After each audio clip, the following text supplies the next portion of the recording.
Halo Sopuas, kali ini kita akan mempelajari petunjuk teknis review penyerapan anggaran pengadaan barang dan jasa. Topik yang akan kita bahas dalam video pembelajaran ini meliputi latar belakang, definisi, tujuan, dasar hukum, bentuk pengawasan, peran BPKP, risiko, dampak dan mitigasi, serta tahap review PAPBJ. Langsung saja kita menuju pembahasan yang pertama, yaitu latar belakang review PAPBJ. Dalam berbagai kesempatan, Presiden Republik Indonesia, Bapak Jokowi Widodo meminta kepada Pemda untuk segera menyerap anggaran dan tidak menumpuk dana Pemda di bank. Tujuannya yaitu untuk mempercepat hasil pembangunan diterima oleh masyarakat dan mengkatalisasikan pertumbuhan ekonomi daerah. Maka dari itu, penyerapan anggaran tentunya akan berkaitan sekali dengan pengadaan barang dan jasa atau PBJ, karena PBJ memakan porsi anggaran yang cukup besar dalam APBD.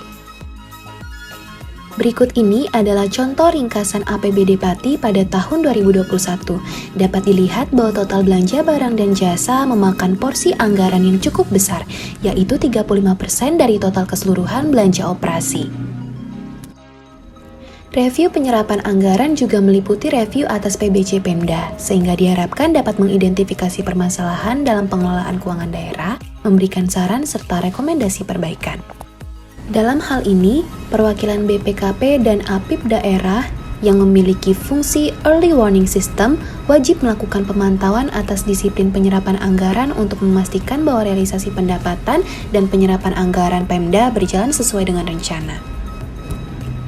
Pembahasan selanjutnya yaitu definisi dari review PAPBJ. Review PAPBJ adalah rangkaian kegiatan penilaian yang sistematis dan objektif yang dilakukan oleh auditor atas PAPBJ yang dilakukan oleh Pemda, dibandingkan dengan anggaran atau rencana, serta mengidentifikasi faktor-faktor yang menghambat PAPBJ untuk diberikan saran-saran perbaikan dalam rangka mendorong percepatannya. Selanjutnya, tujuan review PAPBJ. Tujuan dibuatnya review PAPBJ adalah sebagai acuan bagi perwakilan BPKP dan APIP pemerintah daerah dalam melakukan review PAPBJ pada pemerintah daerah. Diharapkan dapat menciptakan keseragaman dalam pelaksanaan review sehingga tujuan dan sasaran review PAPBJ Pemda dapat tercapai. Berikut ini adalah 11 dasar hukum yang melatar belakangi review PAPBJ.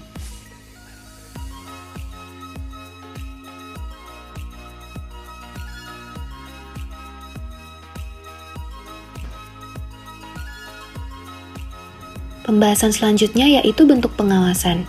Terdapat 6 bentuk pengawasan dalam review PAPBJ, yaitu pengumpulan data dan informasi, root cause analysis, konfirmasi dan wawancara, pengolahan data melalui Sierra, analisis data, dan teknik review lainnya.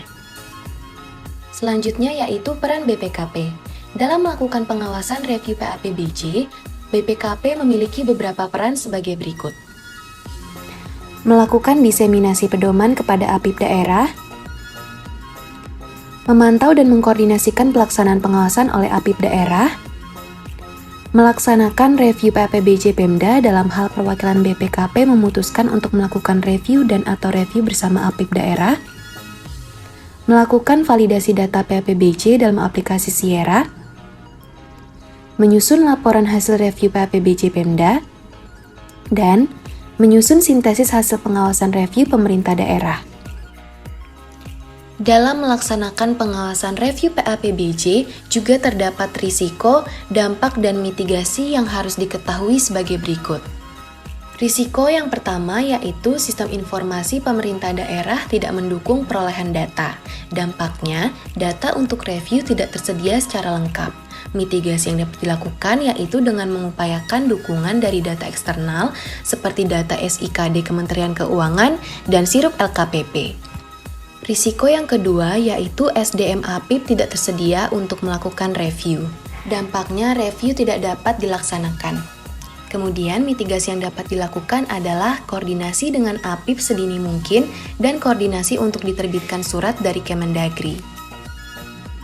Risiko yang ketiga yaitu analisis penyebab belum menyentuh root causes analysis.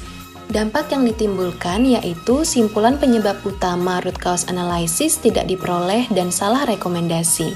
Mitigasi yang dapat dilakukan yaitu mengelompokkan penyebab permasalahan dan menyediakan pilihan alternatif.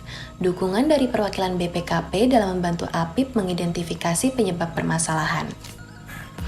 Lalu risiko yang keempat yaitu data hasil review yang dilakukan APIP daerah tidak akurat, sehingga menghasilkan kesimpulan yang keliru.